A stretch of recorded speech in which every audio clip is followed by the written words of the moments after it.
Good afternoon. Thank you for staying with us. Apologies for the delay and that technical hitch that we experienced. Now it is time to bring you up to speed with the latest in the world of news. My name is Moige. Here are some of the news making the headlines.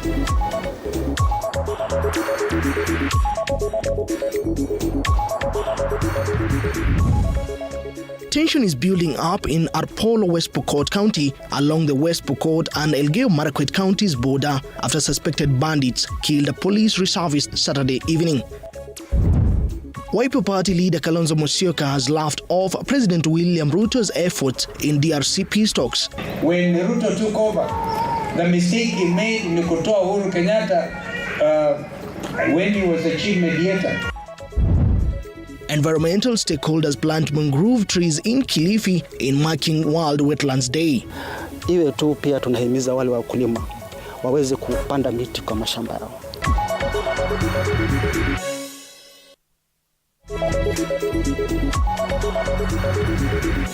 Once again, welcome to our live broadcast from Nairobi, Kenya.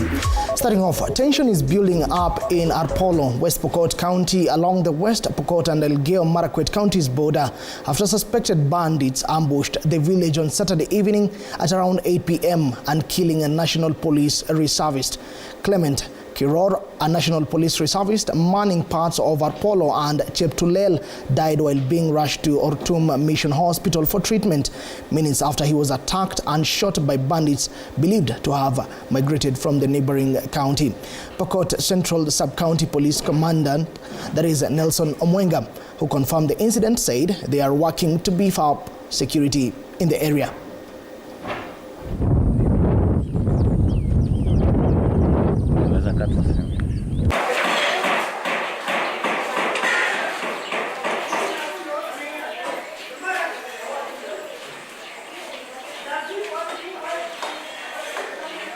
Kenya Police Reservice ama kwa sasa vile wanaitwa National Police Reservice.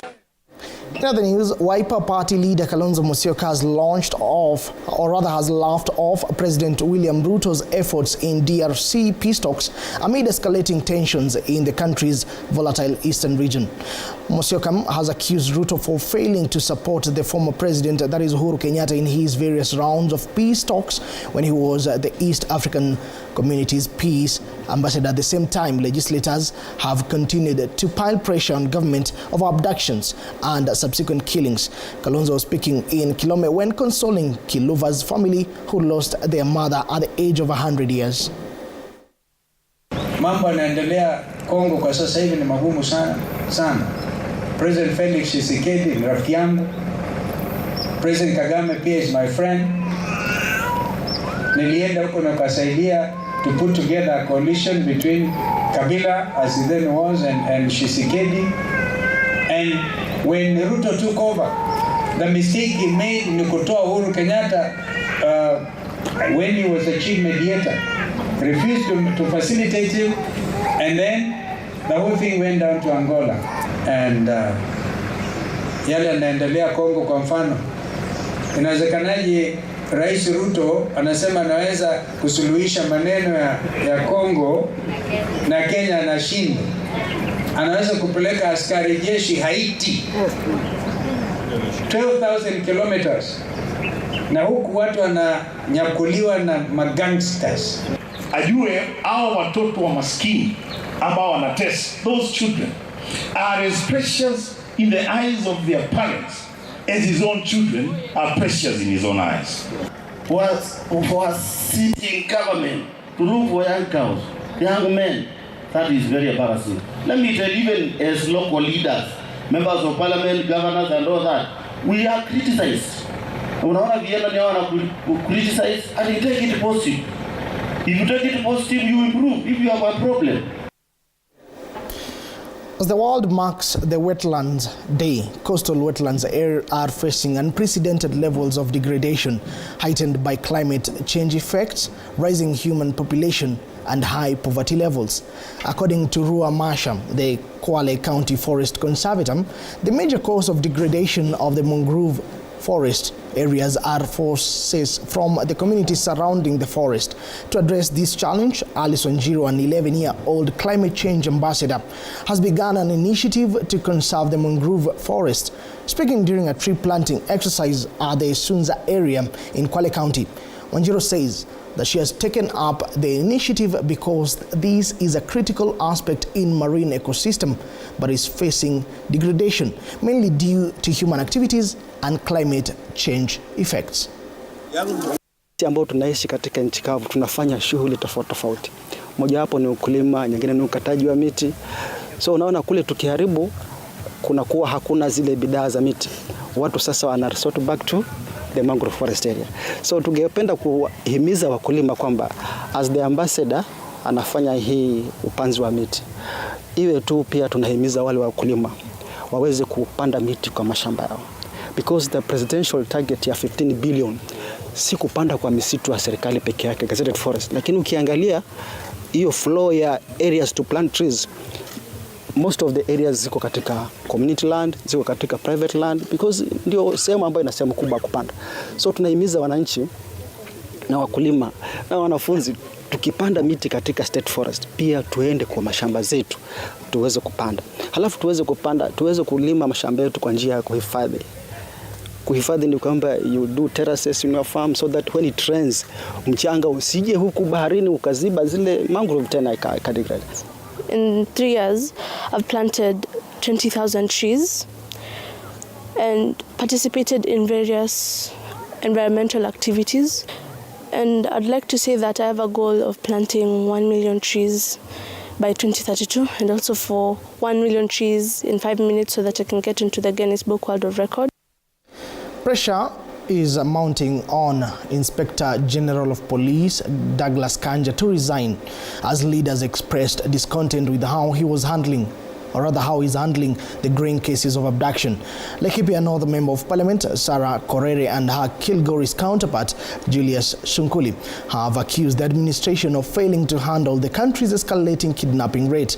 They accused the Inspector General and Nordin Mohamed Haji, who is the Director General of the National Intelligence Service, NIS, of negligence and failure to address the obvious threat. The leaders, flanked by former National Assembly Speaker Francis Ole Kaparo, are at the same time called for unity of purpose by elected leaders amid rising political temperatures ahead of the 2027 general elections. They spoke at Sosian Ward during a ceremony to commission a modern administration block for the Amani Sosian High School in Laikipia North.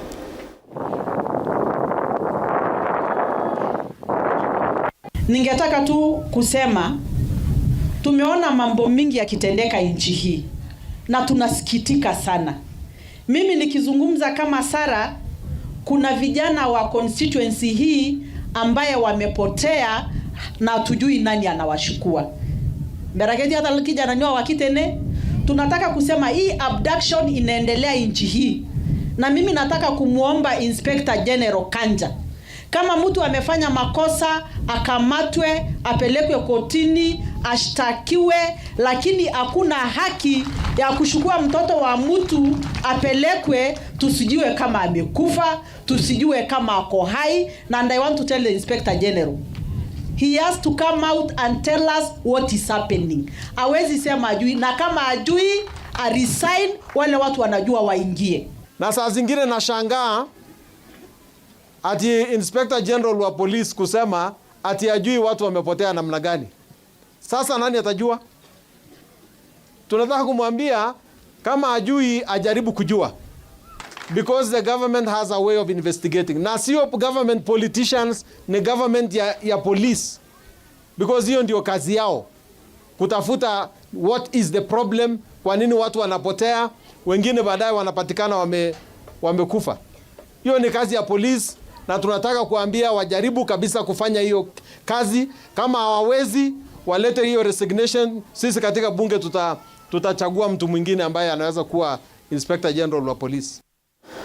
Western women Muslim leaders have challenged education stakeholders to allow and promote the wear of hijab in all the schools across the country. Led by Commissioner at the Commission for Revenue Allocation, Hadija Juma Nganyi, the women Muslim leaders say that many students from the Muslim community have been denied their rights to education by some teachers who have refused the use of hijab in non-Muslim religion-sponsored schools. The women leader spoke during the marking of the World Hijab Day in Busia County. Tumeweza kuzungumzia masuala ya kuruhusu watoto wetu wa kike kufunga hijab katika shuleni, na tulisema kama kina mama tutaelimishana kwa sababu changamoto imekuwa kwamba mkoa wa Magharibi wote, Kakamega, Vihiga, Busia, Bungoma, Trans Nzoia, watoto wa kike wa Kiislamu hawajakuwa wakiruhusiwa kufunga hijab. Ikiwa utamkataza mtoto wa kike kufunga hijab, umemkataza mambo ya dini yake. Na mambo ya dini yake inakuwa na athari katika nidhamu ya mtu. Na nidhamu ndio mambo ambayo tunataka yanatufanya tuweze kuwa watu katika dunia, watu wa heshima na watu wa adabu.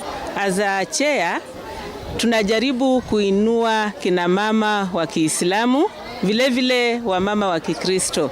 Hii sako ilianzishwa steered by our commissioner Honorable Hadija Nganyi, na it was launched last year. Budding startups struggling to set up their businesses have been urged to embrace container offices that are relatively cheap and easy to maintain. Now, Engineer that is Steve Karume, a director at Frontier Container Fabricators, urges that containers are cheap and can be designed according to the entrepreneur's needs and preference. According to Steve, many clients now prefer containers to set up their businesses as well as homes due to its affordability, where they save 30 to 40% with a short period of transportation and also installation. And they're able to get their income, so I would encourage them to merge together, to come up together, afford a container or two, start up businesses, and definitely they will kick off their investment journey. But in terms of taxation, probably in higher cost of materials, they are coming up in handy, forcing us to raise our prices and pushing those costs, most of those costs, to our customers, which is not obviously working well with our business, because the more you charge higher for a product, the lesser people are able to afford, and the purchasing power of the country is relatively low at this season. So if the government could lower taxes on most of these products, steel, probably fuel, those are some of the things that we normally use on a daily basis that in a big way affect the cost of our final product that we deliver to our customer.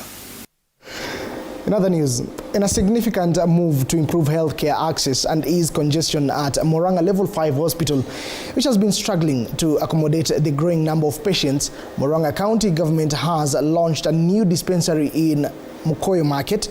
Speaking during the official opening ceremony, Governor Irongo Kangata expressed the commitment of his government to enhance healthcare delivery. Robert Gakure reports. Following the growing number of patients at Murang'a Level 5 Hospital with the hospital facing congestion, Murang'a County government has opened dispensaries across the county to ensure healthcare services are closer to the residents. Hapa tutakuwa na tukimpeana matibabu ya consultations where wale wote wako ni wagonjwa watakuwa wakionekana, na pia tutakuwa tukipeana family planning services. This move has seen the opening of the Moige dispensary, which is the first health facility in Township Ward that is densely populated. Moige market is the largest open air market in the entire county. It has gotten a dispensary, meaning the mechanics, the market women, the people who are around this market can now go and get health care. There are so many villages around which do not have a dispensary. Governor Kangata says this is among the ongoing efforts to establish more dispensaries throughout the county, which will create a robust healthcare system that meets the needs of its population. The county has put best foot forward on matters health, almost 30 new facilities, employing more nurses, more doctors, coming up with telemedicine, Kangata Care, and all those are intended to strengthen our health systems. The residents have warmly welcomed the new facility, noting that it will quench their thirst for better health care. Nimeshukuru sana wao kutufungulia hii hospitali hapa Mokoyo. Ni karibu na kwetu mjini. Kama mimi wana shida ya sukari, niko na shida ya pressure. The ongoing efforts by Murang'a County government shows the reflection of the commitment towards ensuring that residents get accessibility to healthcare services. Robert Gakure, TV47, Murang'a County. Thank you, Gakure, for that detailed report. In a drive to enhance the education sector by promoting educational clubs, Good Testimony International School has hosted its 4K exhibition, a vibrant platform where learners showcase their diverse skills and talents. The event underscored the school's dedication to holistic education, fostering innovation and aspiration among students, with parents present to witness their children's progress and career potential. Their exhibition became a celebration of creativity, inspiration, and academic excellence.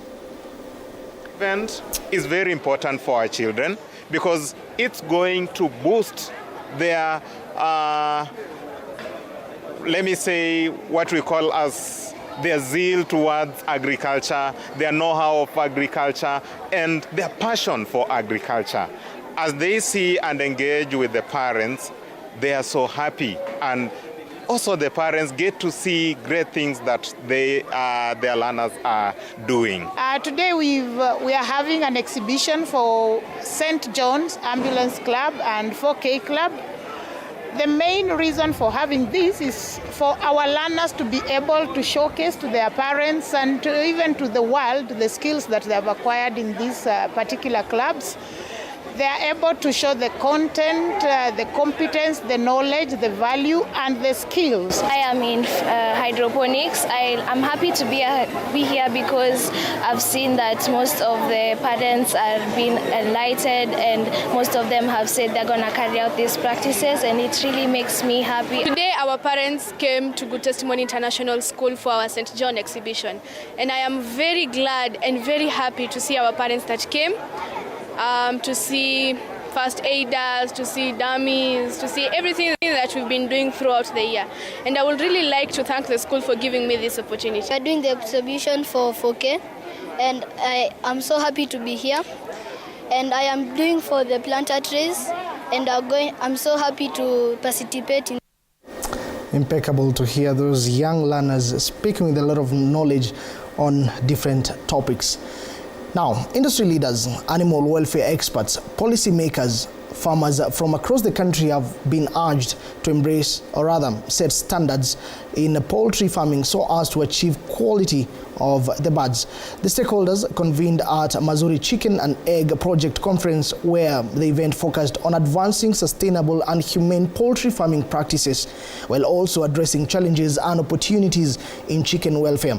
According to Dr. Dennis Bahati, the program's manager at the Africa Network for Animal Welfare, the initiative aims to improve chicken welfare standards in Kenya and foster sustainable farming practices.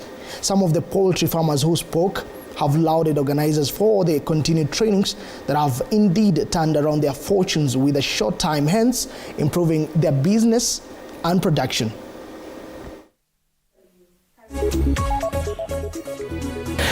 So in terms of production, we saw that quite a number of farmers are up to date and they are at par with some of the standards which are in that specific document.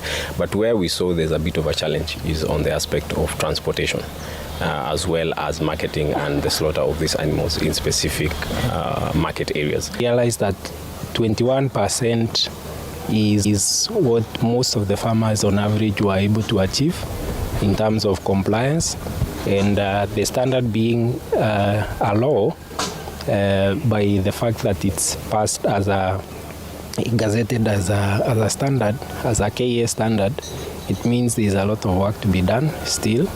First of all, to create awareness about the standard and to ensure that farmers follow those requirements. Yeah. Tuweze kuweka hizi standard ambazo tunafunzwa za kuweka wanyama vizuri na kuzingatia ile afya na ule generally the welfare of the animal ili kuweza kupata mazao bora.